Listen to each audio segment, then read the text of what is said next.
All right, now we're ready to build our first Node application. So I'm going to create a new folder, call it first app. Let's go to this folder. Now I'm going to open this folder inside of Visual Studio Code, which is my preferred code editor. So code, period. So this is Visual Studio Code or VS Code. It's a free, powerful editor, but you can use any editors that you prefer. You can use Sublime, you can use Atom, or any other editors. So here in this folder, I'm going to add a new file, app.js.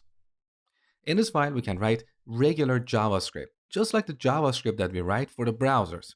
So I'm going to define a function, say hello, that takes a parameter, name, and simply logs a message on the console. So hello plus name. And then we can call this function like this, mosh.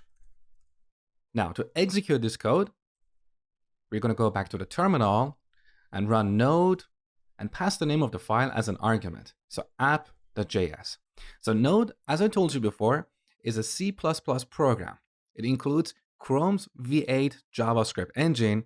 So this app.js file that we're going to pass to Node, Node is going to give it to V8 for execution. So you can see we got hello mosh on the console. Now let me show you something.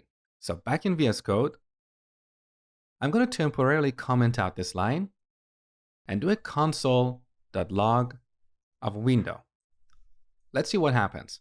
So back in the terminal, let's run node app.js.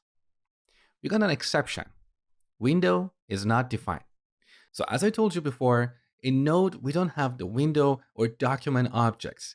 These are part of the runtime environment that we get with browsers. In Node, we have other objects to work with files, with the operating system, with the network, and so on. And that's what you're going to learn about in the next section. I hope you enjoyed this section, and thank you for watching.